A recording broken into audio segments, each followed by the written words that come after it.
Hello，大家好，我係雲超。承接上一條嘅短片認識合成器，我哋今次呢就一齊嚟試下用合成器呢去做一啲電音嘅音色出嚟。呢樣嘢呢，其實係叫做聲音合成嘅。而家呢一方面呢，喺音樂上面呢發展得非常之豐富啦。好多時呢，亦都叫做聲音設計嘅。不過聲音設計嘅範圍其實係好大嘅，而聲音合成呢，就係屬於其中嘅重要一部分嚟嘅。我哋咧就可以先睇睇熒幕上面呢一個叫做 Model 84嘅音源插件。點解呢個同上次嗰個會唔同嘅？其實咧佢呢一個係同上次嗰個同屬於 Juno 系列，但係唔同年份嘅產物嚟嘅。佢係1984年出產嘅一款叫做 Juno 106嘅合成器數模出嚟嘅。因為上次 Juno 6V 咧喺 Mousepad 嘅控制上面咧有啲困難啊，所以我就轉用呢一個插件咧嚟示範俾大家睇。雖然咧喺功能上面兩部合成器會有些微嘅偏差，但係基本上面咧都可以講係一致嘅。喺開始之前咧，先溫馨提示一下，我就會引用翻上一次認識合成器所介紹過功能咧嚟進行示範。如果唔係太清楚嘅話咧，可以追溯翻上一條嘅短片睇啦。好啦，我哋先試嚟做一個弦音嘅音色先。首先咧，我哋就開呢個方形波。將呢個 FREQ 調低啲咧，令到佢唔會太刺耳。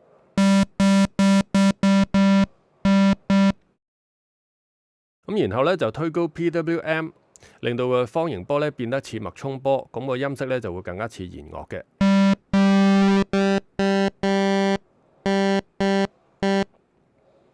不過咧，而家嘅聲咧仍然係比較僵硬啊。我哋可以咧運用 PWM 嘅 LFO。去令到佢變得更加豐富嘅。當調節一下呢個 LFO 嘅速度嘅時候呢，個效果就會出嚟噶啦。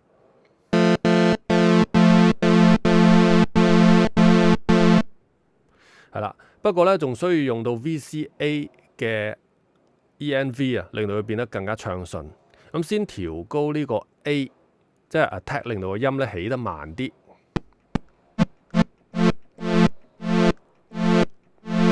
再調高 D， 即係 decay。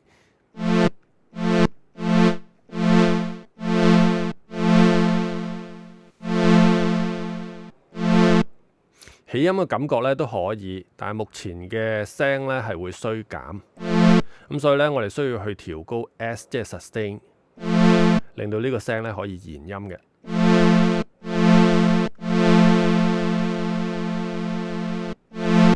係啦，之後咧再將 R 即係 release 咧嚟增加啲，令到個尾音咧唔至於收得太急。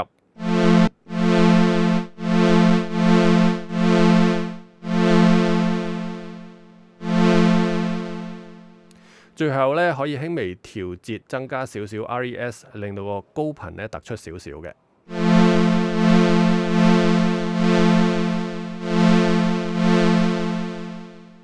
而家咧就差唔多完成噶啦，最後咧再加埋 chorus 就大功告成。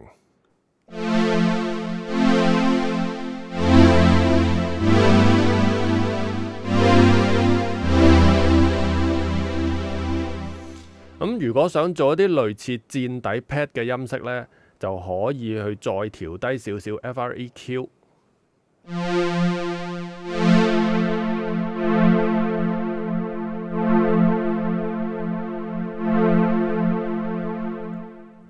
再用呢一個 EQ 咧去 cut 走啲低音，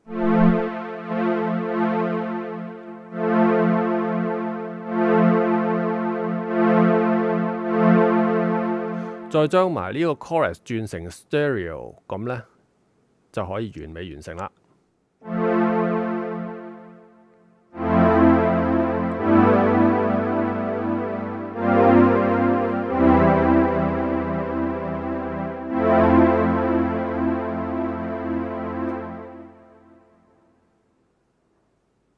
好啦，咁我哋跟住咧就可以再試一下做低音樂器嘅 bass 類型啊。我哋先重置一下先。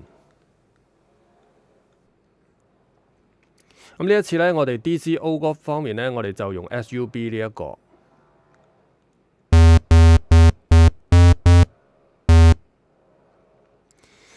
將呢個 LPF 嘅 FREQ 咧降到最低。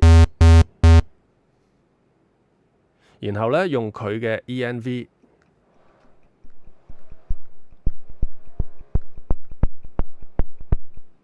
適當咁再調一下呢個 ENV 嘅 ADSR。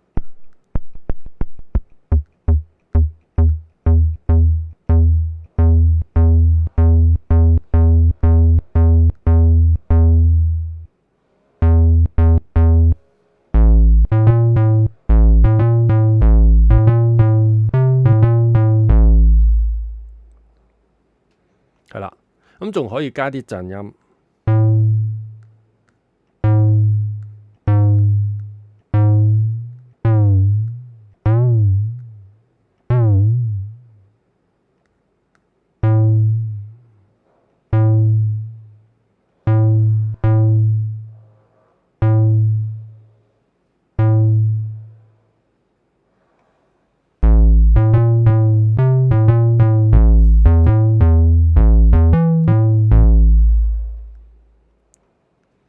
係啦，咁喺呢一種形式嘅音色當中咧 ，LPF 咧其實係關鍵嘅部分。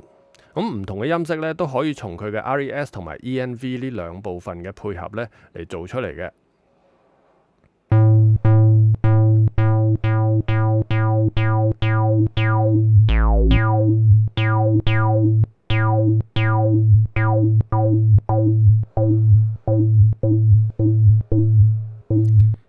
咁當然咧，亦都可以再加其他嘅音頻一齊嚟使用。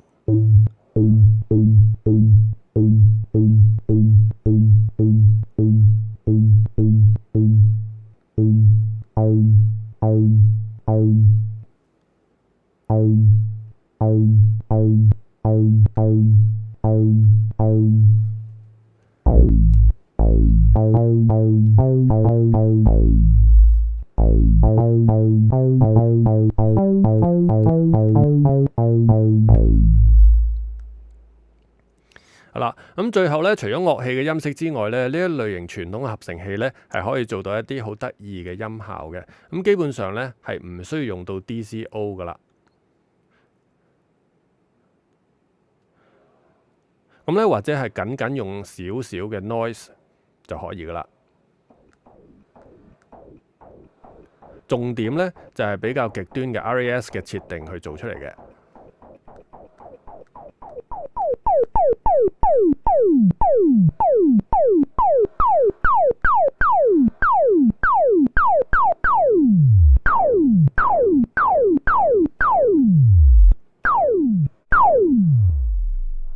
就係咁樣。咁大家咧，如果手上有合成器咧，都可以隨便試一下呢幾個做法。咁要注意咧，呢個 Juno 嘅合成器咧，其實係屬於 subtractive 嘅類型嘅。咁而另外咧，仲有 additive 啦、FM 啦或者 wavetable 等等好多唔同功能嘅合成器嘅。咁當然咧，唔同嘅牌子同埋型號所產生出嚟嘅音色咧，肯定咧就會有出入噶啦。咁但係基本上咧，音色咧就係咁樣調配出嚟嘅。好啦，咁如果對於以上嘅內容有啲咩見解或者疑問咧，都歡迎喺下面一齊討論。好啦，今次嘅時間就差唔多，下次再見，拜拜。